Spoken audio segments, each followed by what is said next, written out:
Hey, good morning everybody. It's Lynn from Fern Avenue Blog. I've been working on our office makeover, which I'm so excited. I cannot wait to show you guys the end result. The floor is going to be amazing. But right now I'm going to show you my brick wall. So you can see behind me this here. These are faux panels that we purchased at Home Depot. They were red. The red brick, but for my decor in here and what I wanted, I needed something that was kind of like a muddy gray color. So I mixed up a couple of colors and found the color that I really liked and the way it was going to look on the wall.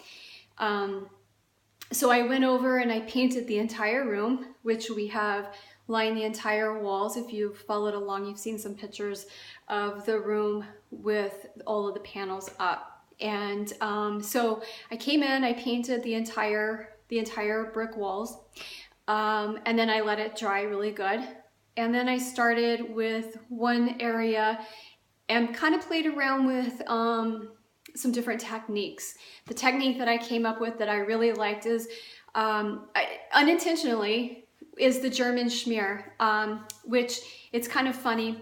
It wasn't even in my thought process to do this, but I was playing around with some joint compound and figured out that I really liked hanging on to the texture of a brick and the mud in between the bricks when the bricks are stacked. I really like that texture. So I played with it for a little while, let it set overnight on one of the walls, and really liked it.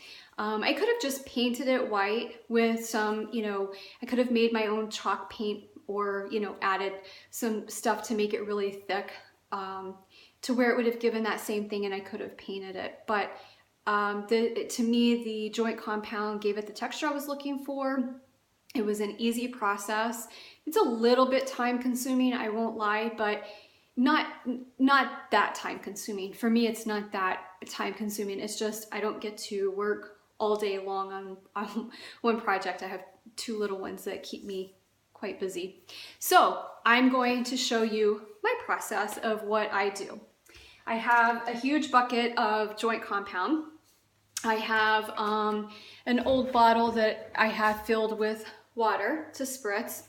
I have a sponge, just as an old, it's, your grouting sponges, your tiling sponges that I've cut. I don't have one right here, I'd show it to you. I really don't use it that often, only when I need to clean up. I use this guy, and this guy. I'm sure some people don't use all three. I use them for different reasons. I've just found it's what I have on hand and it's what's easiest for me. So the first thing I do is I grab my joint compound and I put it, luckily that went right back in the bucket. I put it on my, my big tool. And the most important thing to remember is you're not looking for perfection. You're looking to cover the joints. You're looking to get into the grooves. This brick is really, these brick panels are really cool because they have the little grooves in them to where they really truly emulate a real brick. So here's what I do is I grab some of my joint compound and I just start wiping it, getting it into the grooves. Now when I did my paint, and I did my mixture on my paint, I actually added a little bit of joint compound to it to make it a little thicker. And I liked the result of how it went on. I didn't add that much, just a little bit. But you can see here, I have it, in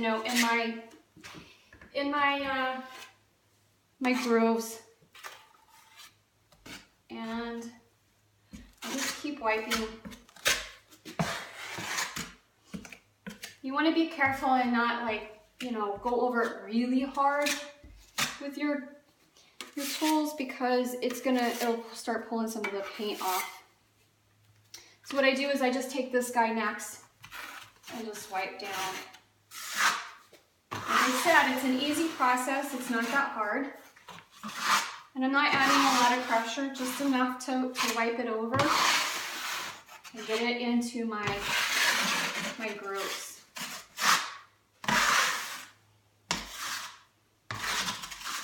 What I use my small putty knife for is if I have a brick that I have a lot of compound on, I can just kind of go over it, pull it off without pulling anything out of the grooves here. And then I just keep going over each area. Once I take that, the excess stuff off, I can go back over, and it's going to give me my texture again.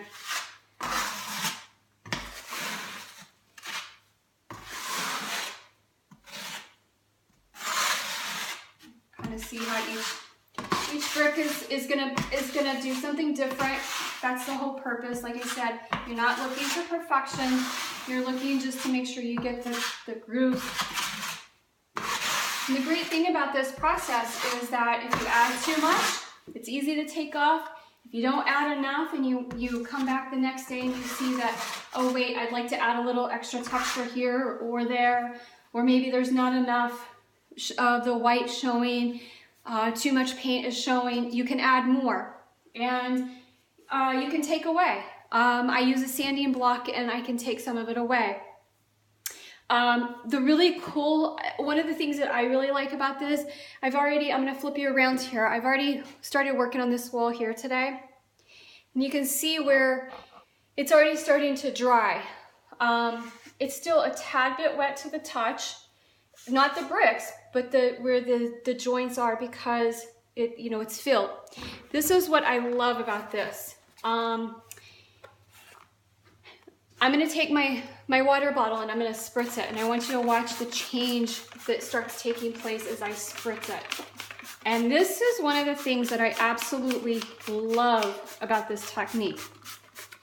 I don't know that they do this for the German schmear when they do it on the houses. I have no clue.